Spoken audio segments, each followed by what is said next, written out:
on to the next question. Go ahead. Hi. Can you say why America is the greatest country in the world? Why is America not the greatest country in the world, Professor? That's my answer. You're saying... Yes.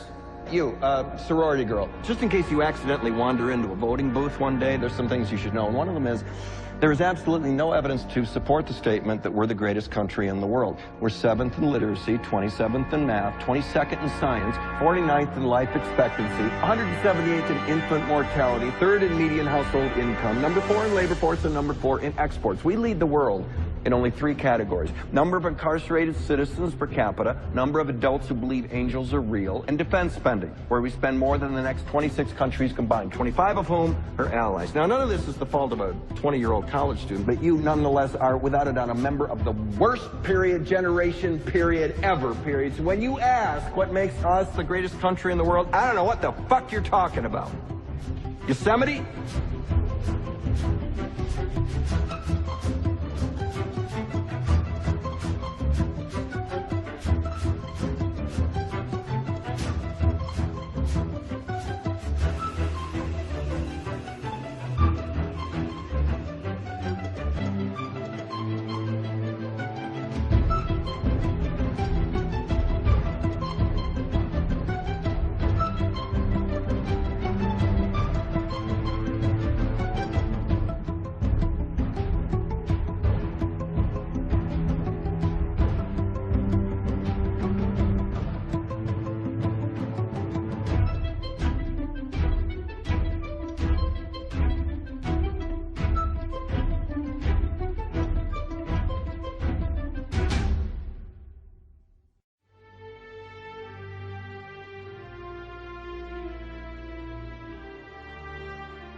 The whole agenda is to create a one-world government, and the goals of the banking industry, not just the Federal Reserve System, but the private banks in Germany and England, all over Italy, all over the world, they all work together.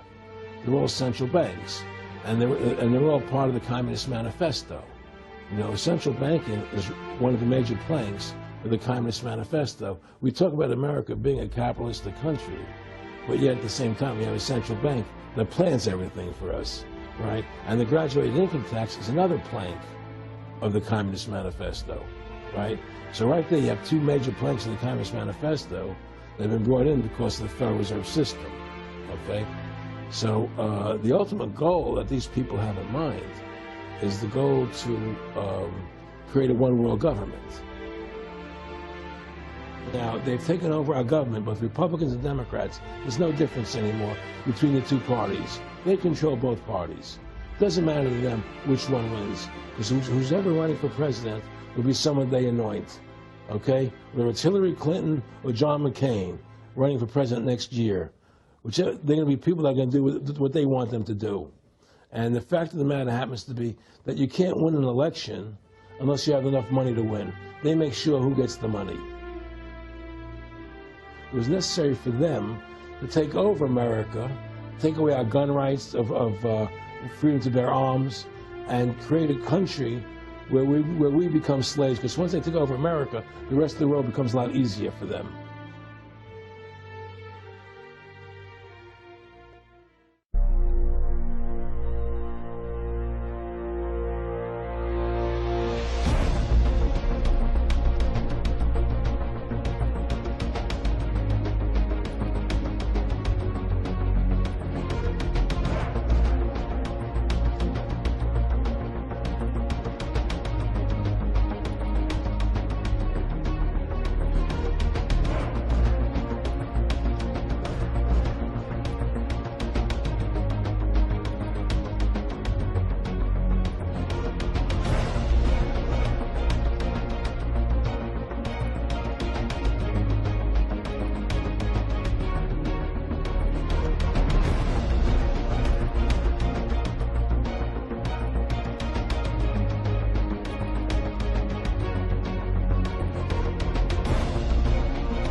November 16, 1933, the day we recognized the Soviet Union.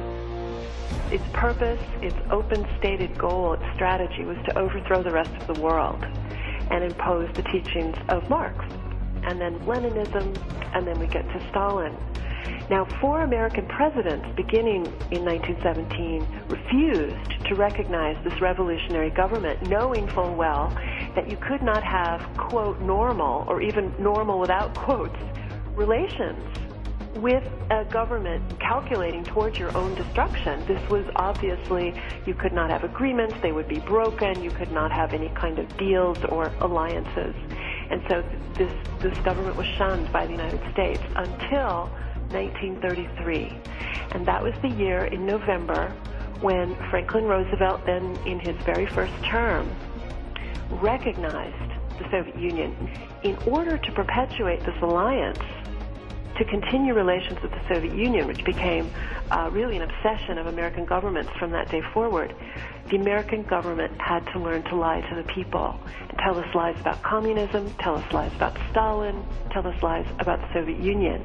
And I think in some way, these ills that we see in our culture today, I think have their roots in this relationship that Roosevelt himself believed in, convergence. And I suppose that the money people you're talking about came out of that same mindset and were promoting that same mindset and were indeed the influence on Roosevelt in making this decision. Given the record of the Bolshevik government coming in terms of body count, in pre-revolutionary times, the Tsarist government executed about 17 political prisoners a year. Compare this to the Spanish Inquisition, which at its height destroyed 10 people a month. But in those early revolutionary years, the Soviet, the new Bolshevik secret police, executed without trial more than 1,000 people per month. Later in the 1930s, Stalin was killing tens of thousands of people per month. And yet the United States rushed into alliance, rushed to recognize the Soviet government under Roosevelt during World War II, rushed into this alliance. And so you go again to these advisors, many of whom we later learned confirmed after archives opened on the dissolution of the Soviet Union in 1991. We later learned many of these senior officials in the United States government were working for Stalin. I don't feel the same way about that war anymore, and I'm convinced that if my father were still living, that he would also greatly question what he had actually participated in. Because when you look at that post-war map, what happened? There is a devastated Germany, and in that vacuum, there is a new, thriving, powerful, U.S.-supplied Soviet empire in its place.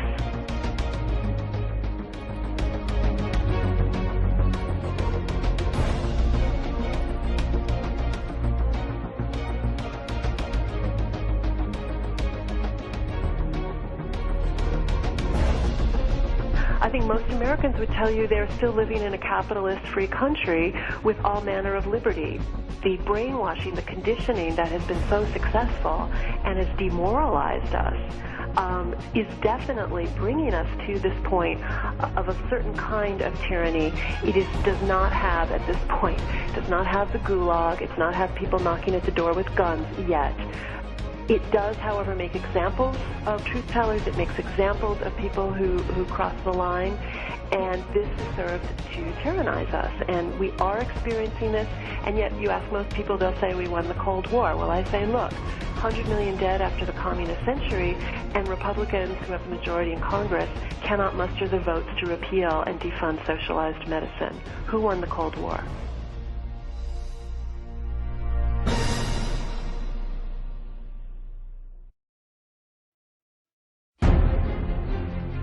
The communist rules for revolution read like this: corrupt the young, get them away from religion, get them interested in sex, make them superficial, and destroy their ruggedness. Always preach true democracy, but seize power as fast and as ruthlessly as possible. Communist rules for revolution by encouraging government extravagance, destroy its credit, produce fear of inflation with rising prices and general discontent.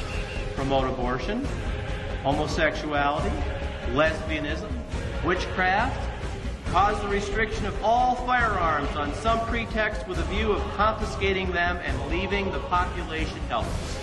That is communism.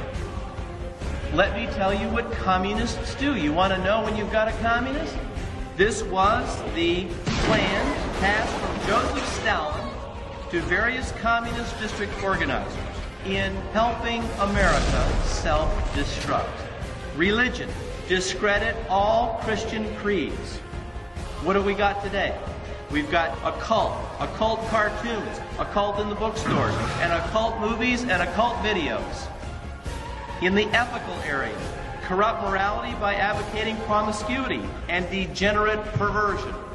During the early part of Bill Clinton's administration, under Jane Alexander, American taxpayers financed a 3-foot mound of synthetic excrement, a sculpture of 2 women engaging in oral sex, a film actually showing one man pushing his head into another man's rectum, a photo of a man with a bullwhip in his rectum, a film depicting Jesus Christ as a topless woman. Wake up! This is communism! The very word secrecy is repugnant in a free and open society. And we are, as a people, inherently and historically opposed to secret societies, to secret oaths, and to secret proceedings. We decided long ago that the dangers of excessive and unwarranted concealment of pertinent facts far outweighed the dangers which are cited to justify it.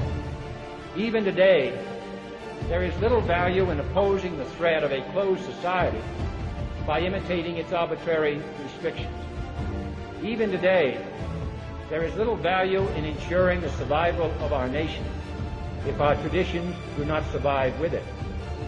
And there is very grave danger that an announced need for increased security will be seized upon by those anxious to expand its meaning to the very limits of official censorship and concealment. That I do not intend to permit to the extent that it's in my control.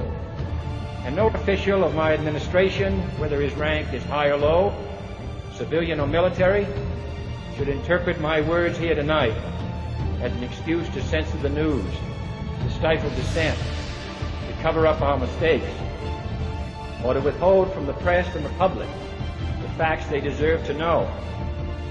For we are opposed around the world by a monolithic and ruthless conspiracy that relies primarily on covert means for expanding its sphere of influence, on infiltration instead of invasion, on subversion instead of elections, on intimidation instead of free choice, on guerrillas by night instead of armies by day. It is a system which has conscripted vast human and material resources into the building of a tightly knit, highly efficient machine that combines military, diplomatic, intelligence, economic, scientific, and political operations. Its preparations are concealed, not published. Its mistakes are buried, not headlined. Its dissenters are silenced, not praised. Its dissenters are silenced, not praised. Its dissenters are silenced. Its dissenters are silenced. Its dissenters are silenced.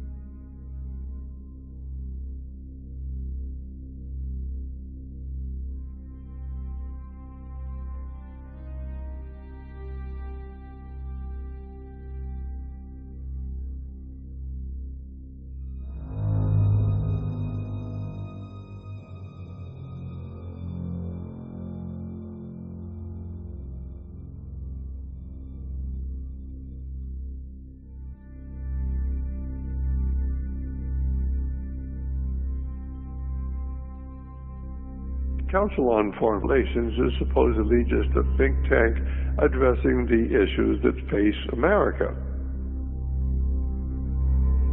But the Council on Foreign Relations is a front for the secret society that Cecil Rhodes created.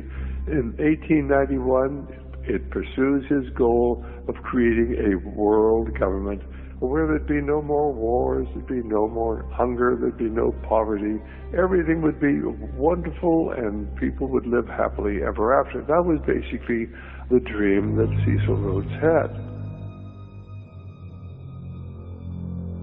The Royal Institute for International Affairs, it works closely with the monarchy. Parliament in England is simply a front. They don't make the decisions. However, the Council on Foreign Relations is no longer the primary organization. Basically, the existence of this organization was concealed. Very few people knew about it. David Rockefeller controls trillions of dollars. For 15 years, pursuing this globalist program, decided they needed another organization, the Trilateral Commission. And the Trilateral Commission was not only American, it was international. There's a small elite group made up of bankers and financiers and educators who believe in this concept of world government. England and America always work together and put into positions of power dictators who will go along with this idea of world government. And we've recently seen them topple the government of Egypt, of Tunisia, of Libya. They've done it in Iraq, and they've done it in Afghanistan. They create war after war after war because they want to bring about world peace. From 1977 to 2004, every president of the United States and or vice president of the United States, sometimes both, has been a member of the Trilateral Commission. That was from 1977 to 2008. That would be Jimmy Carter, his vice president. Ronald Reagan's vice president, George Herbert Walker Bush, member of the Trilateral Commission. Bill Clinton and Al Gore. Dick Cheney was a member of the Trilateral Commission. George W. Bush was not a member. Barack Obama is not a member of the Trilateral Commission. Barack Obama picked 11 of them to actually surround him. Hillary Clinton is not a member of the Trilateral Commission, but her husband was. We get a lot of advice from the council, so this will mean I won't have as far to go to be told what we should be doing. And the Trilateral Commission controls the American government. Now, the American people don't know that. Certainly when Hillary Clinton announced that she was going to resign and Barack Obama suggested we'd put in Susan Rice as the Secretary of State, Susan Rice came from the membership roles of the Trilateral Commission, discredited because of some remarks she made. So they picked another person for the Secretary of State in the United States. His name is John Kerry, and you'd never guess where he came from. Senator John Kerry, member of the Trilateral Commission. The elite rule America, they rule England, they rule the world today. You can go to their website at trilateral.org, and where, of course, you can see their logo. It's made up of a circle with 3 curved arrows. If you look closely, you'll see their sixes. You'll see the 666 joined together in the center by an upside-down broken cross. This is an occult organization. Cecil Rhodes was involved in the occult. The people who joined with him in this pursuit of a world government were involved in the occult. And it is these occult organizations, both the Council on Foreign Relations and the Trilateral Commission, which are the major force behind this move towards world government. And if you're coming at this from a Christian point of view, you realize, of course, it's been prophesied for thousands of years. We would establish a world government. We would reconstitute the government that Nimrod tried to produce about 200 years after the Great Flood. And of course, Nimrod wanted to build the Tower of Babylon to reach the heavens. He wanted to replace God with a one world government under his control, and of course that failed. This movement continues today. There were secret societies at the time of Nimrod. There are secret societies today. There really is a mystical world out there. there's a supernatural world. There really are supernatural forces.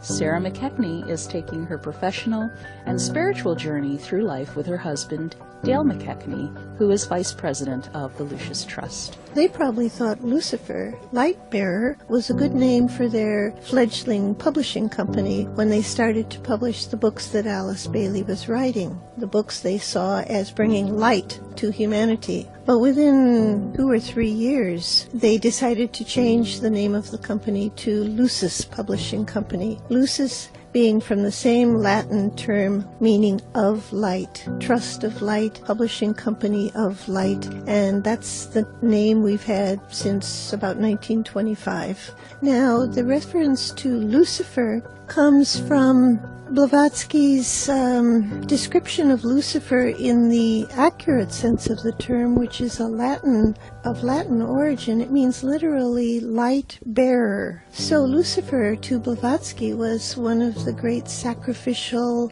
beings who descended to earth. That's where we get the idea of the fall of the angels. That was the descent of the solar angels to earth as an act of sacrifice on our behalf. But is it not so that Lucis Trust, Alice Bailey, was looking for specifically the prophet Maitreya? The Maitreya is a being, an entity. We're told that when this entity, this avatar, returns, that he will bring humanity a new understanding of the spiritual will. But first, we have to demonstrate that the energy of love is sufficiently anchored in human consciousness to make us able to bear a greater spiritual will. You can imagine a powerful will without sufficient love would be wrongly used.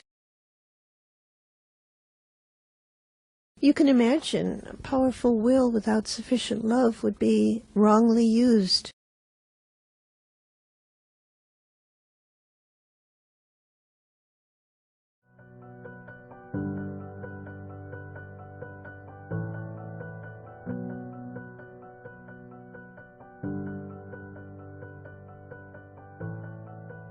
I'm sure you can see straight away that this is an androgynous performer. This is part of the agenda in that the fallen are androgynous. But this is Baphomet, and you'll see that Baphomet is androgynous. They've got the female breasts and the male phallic here. This is work by Aleister Crowley. This is Baphomet again with the wings like the phoenix. And also, remember, you saw this at the Olympics, 2012 Olympics, that they had the rise of the phoenix as well. You threw me down, but I'm gonna fly. And now you see that she's gained wings in the background, flame wings.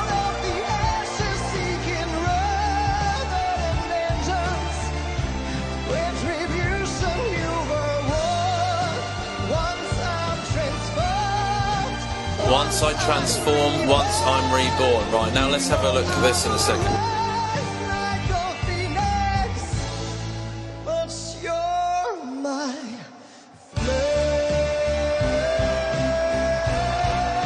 This is hell, guys. This is coming from hell. Do you have any words at all? I do. This night is dedicated to everyone who believes in a future of peace and freedom. You know who you are. We are unity, and we are unstoppable. Lucis Trust is a non-governmental organization that has an affiliation with the UN. How does your esoteric practice interface with the figures and policies of world government? It's a bit of a reaching question. The UN isn't a form of government. It's a platform for the governments of the world to come together and try to work out in common ground a solution to problems. A fairly successful resolution might be the way they are approaching the problems in the Middle East. Although, again, not everybody would agree with, say, the stand taken in Libya. It is a big idea, a new world order, where diverse nations are drawn together in common cause to achieve the universal aspirations of mankind: peace and security, freedom, and the rule of law.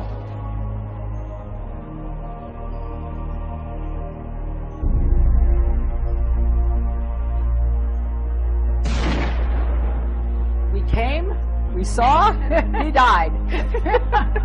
Did it have anything to do with your visit? Oh, I'm sure it did.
At a 1991 closed-door meeting of fellow internationalists, billionaire and former CFR chairman David Rockefeller praised his media allies.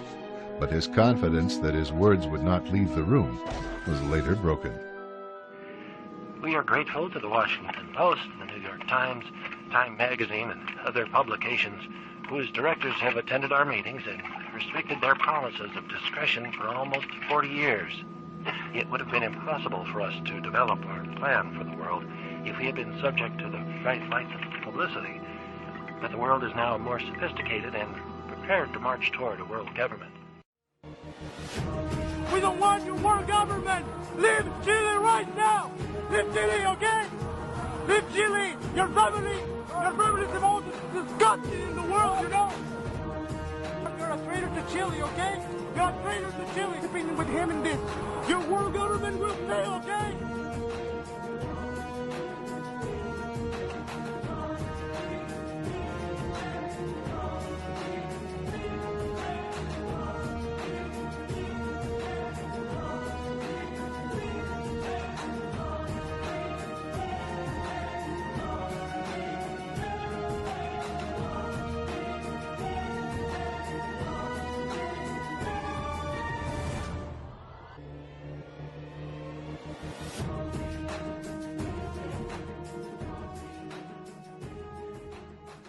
As a people, inherently and historically, opposed to secret societies, to secret oaths, and to secret proceedings.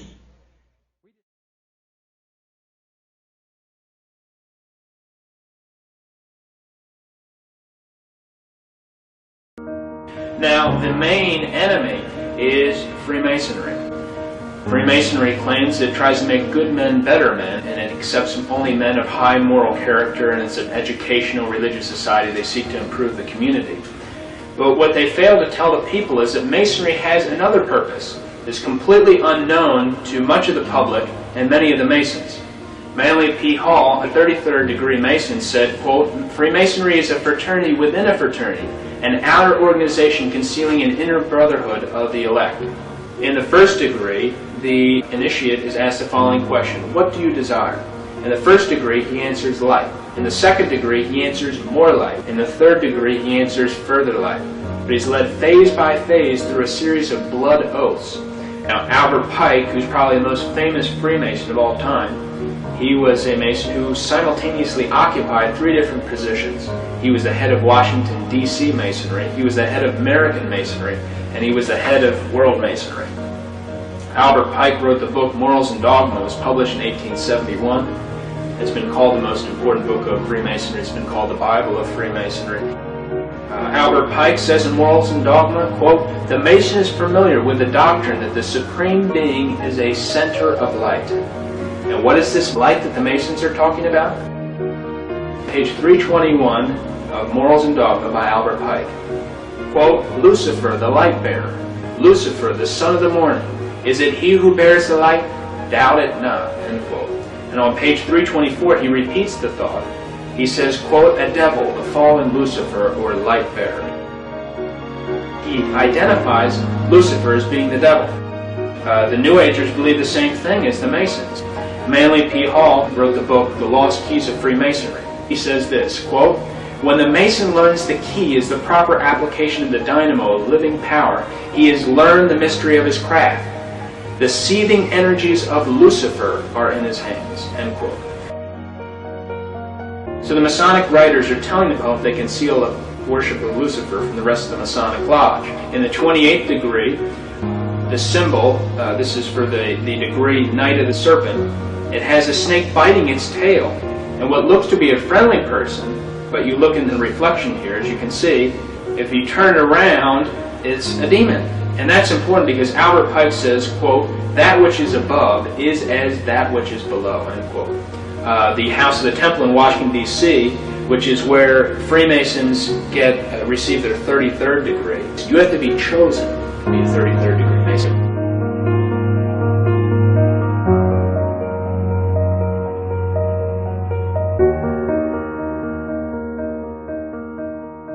In the book called The History of Freemasonry, quote, "This star represents good when represented with 1 point upward." And the page reads on, quote, "But when turned with 1 point down, it represents evil," end quote. The pentagram is one of the biggest symbols in Satanism.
Well, in the French case, they organised a huge exhibition in Paris on the evils of Freemasonry as a conspiracy.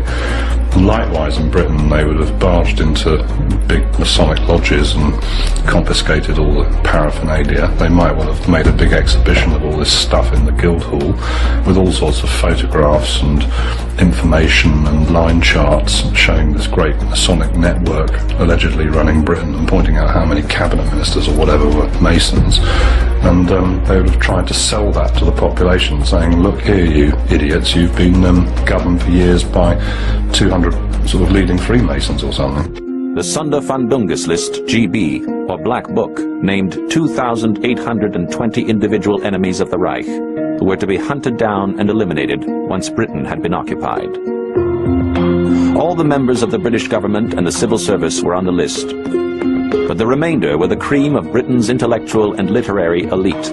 With these detailed lists, British Freemasonry would have been eradicated, just as it was in the Channel Islands. It was on the morning of the 27th of January 1941 that squads of special troops, professional wreckers, arrived here at the Masonic Temple in St. Helier and set about the systematic looting and pillaging of this beautiful building. They stripped out all the main furnishings, and they also stripped out and ransacked the splendid library and museum. And as photographs which are taken at the Liberation Show, the damage inflicted was horrendous. It was state vandalism.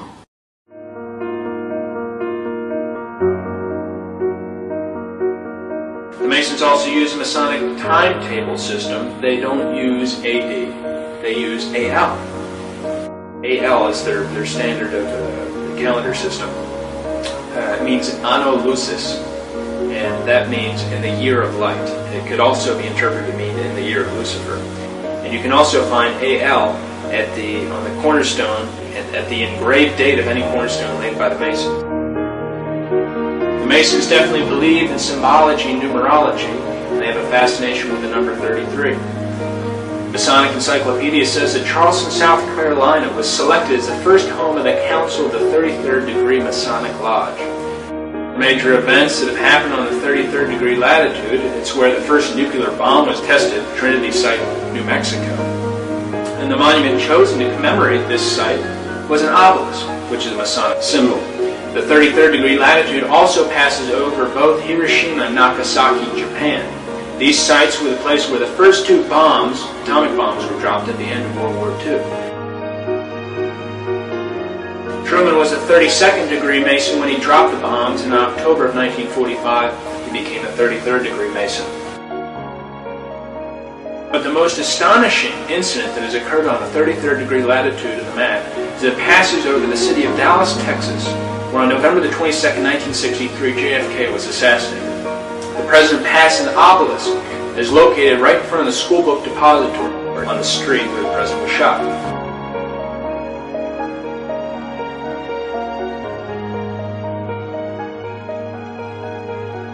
But what we know as Freemasonry came most recently from the Order of the Knights Templar movement in the 1300s. Actually came before that, in the year 43 AD, from a group called the Mysterious Force. That's actually where Freemasonry came from. And this following information is from a book called The Origin of Masonry. The Mysterious Force was established in 43 AD, and it started when a counselor to King Herod Agrippa came to him and complained that the followers of Jesus had a mysterious force. So the purpose of this group was to attack the teachings of Jesus, and that they should establish their own mysterious force in order to preserve Judaism.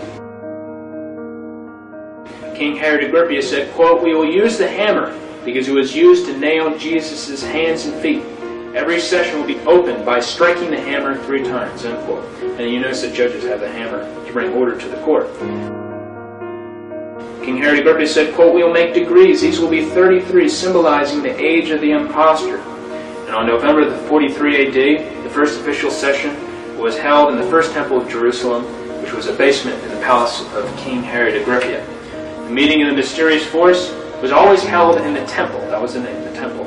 And in 1717, modern Freemasonry changed it to the name of lodge. To prove that Masonry is of Jewish origin, here are the following quotes. The Rabbi Isaac Weiss wrote in 1855, quote, "Masonry is a Jewish institution whose history, degrees, assignments, signs, and explanations are of Jewish nature from beginning to end," end quote. Theodor Herzl, the founder of Zionism in 1897 in Switzerland, said, quote, "Masonic lodges are established all over the world to offer us help to achieve our independence. Those pigs and non-Jewish Masons will never understand the final objects of Masonry," end quote. President Barack Obama concludes his 3-day trip to Israel today, and it began early with a trip to Mount Herzl. where he laid a wreath on the tomb of Theodor Herzl, the Zionist visionary who imagined the State of Israel, but who died 40 years before it came into being. Those pigs and non-Jewish Masons will never understand the final objects of Masonry, end quote. Also in the Jewish Encyclopedia, there's no criticism of socialism or communism, and there, in fact, they say that they're instrumental in founding and making socialism flourish. In fact, Jewish international bankers financed the Russian Revolution. Now, going back to what all this Freemasonry is rooted in, it's rooted in the Jewish Kabbalah. The Kabbalah is the Hebrew word for received tradition. The Jewish Kabbalah is a medieval Jewish book of occult philosophy and magic based on mystical interpretations of the Old Testament.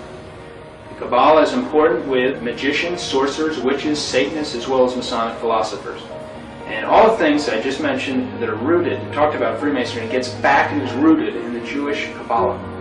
The book Morals and Dogma has 65 pages dealing with the Kabbalah. Page 741 of Morals and Dogma says this, quote, Masonry is a search for light. That search leads directly back to the Kabbalah.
Just that, sir.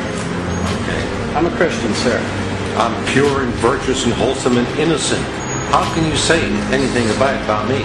Sir, you need to be born again. I am born again. Now, did you just say that you are Lucifer? I am Lucifer. Okay, define Lucifer for me. Pure, virtuous, wholesome, innocent individual that's out to help people. Lucifer is? Yeah. Say that again. Lucifer is a pure, holy...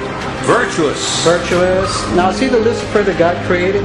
That's the same one. Oh, man, this is great. Oh, God bless you, Amen. brother. Because that's exactly what the Shriners and Masons teach us. This is what a Mason confesses, is that Lucifer is light.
Lots of towns, lots of songs, lots of women, good times, bad times. Only thing I want anybody to say is he could really play. He was good.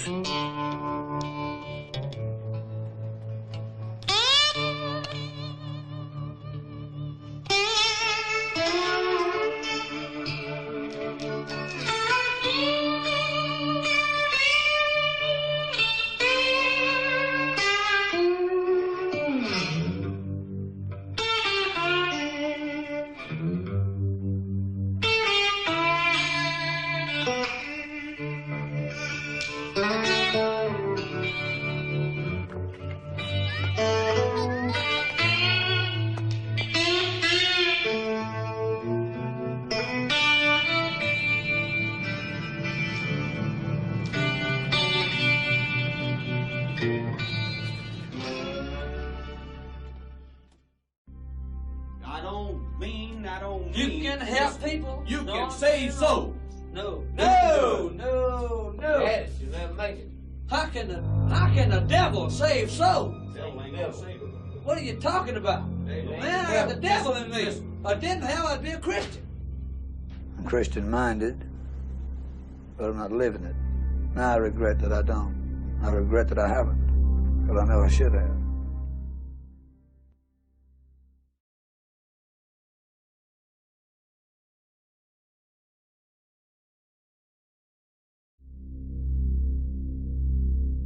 Playing at some party or something, and it was like a whole different guy. You hear those stories about the bluesmen that go out to the crossroads and sell their soul to the devil and come back all of a sudden able to do stuff. Robert Johnson, Tommy Johnson, that whole mythology was one of those kind of deals almost. When he left Minneapolis, he was just average. You know, there was 5, 6 other guys doing the same thing. When he came back, he's doing Woody, and he was doing Van Ronk, and he was finger picking. He was playing cross harp, and this is a matter of a couple of months. I mean, this is not like he was gone, you know, a year or anything. That's when I went to the crossroads and made a big deal. You know, like, yeah. One night, and then went back to Minneapolis, and I was like, hey, where's this guy been? You know, he'd been to the crossroads. Why do you still do it? Why are you still out here? Well, it goes back to the destiny thing. I mean, I made a bargain with it, you know, a long time ago, and I'm holding up my end. What was your bargain? To get where I am now. Should I ask who you made the bargain with? with the chief commander. On this earth? And on this earth, and then in a world we can't see.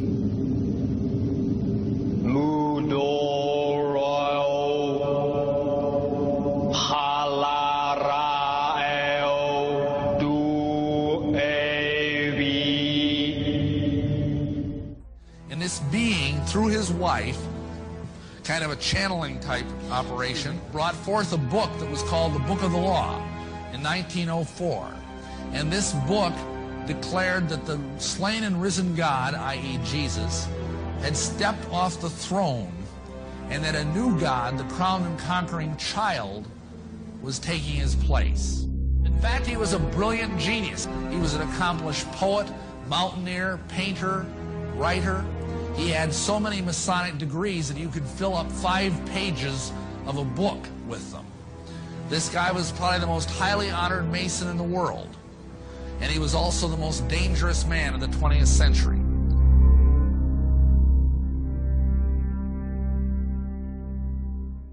The intro to Sgt. Pepper's says 20 years ago today. Sgt. Pepper taught the band to play. It was 20 years ago today that day that Crowley passed away. So 47 was when he died, and I guess the album came out in 67. So Lennon himself was a known occultist. He would constantly go to occult bookstores in New York City, and had some of his writings, Imagine, and all these other songs and stuff reference a lot of occult subjects. So.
really kind of shy, and not really shy, but more reserved, and nothing like Sasha.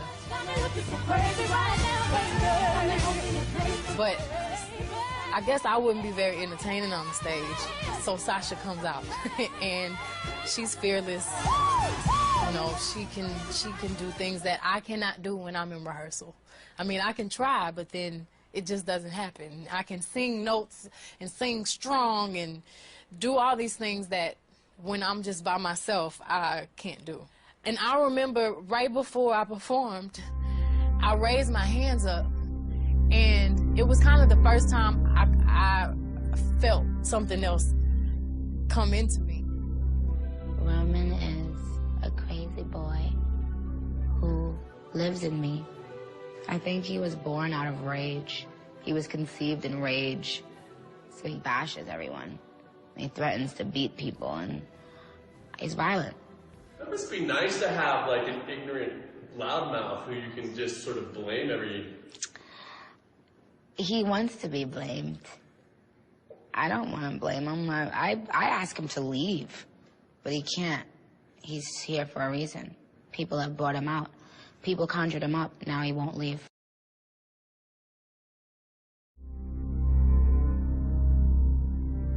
Do you think you're going to get to heaven? No, I don't want to. You don't want to? No, hell's much better.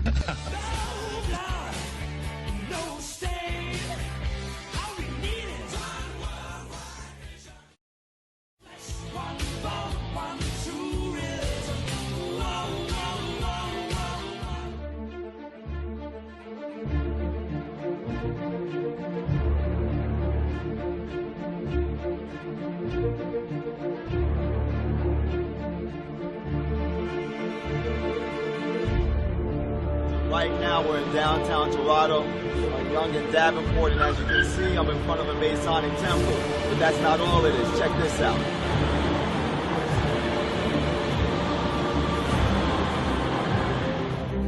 The whole idea of celebrity and fame has become really convoluted and, you know, kind of bastardized, like whereas fame used to be the byproduct of success, and now it's the ultimate goal. And if your ultimate goal is to be famous, then you're gonna do a lot to get there, like sign your name in blood in a contract with the devil.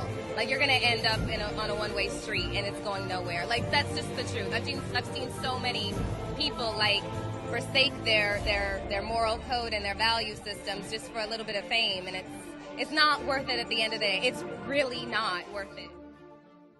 This is the Temple of Set. The temple is the only international satanic religious institution fully recognized by the United States government.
we have a picture of John Paul II hand in hand with the communist 33rd degree Mason, Nelson Mandela.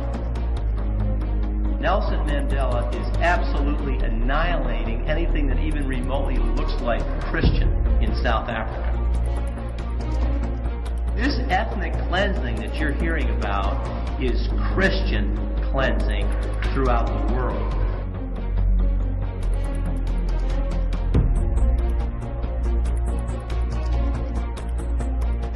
Here he is shaking hands with the communist Mikhail Gorbachev, who's also a Mason.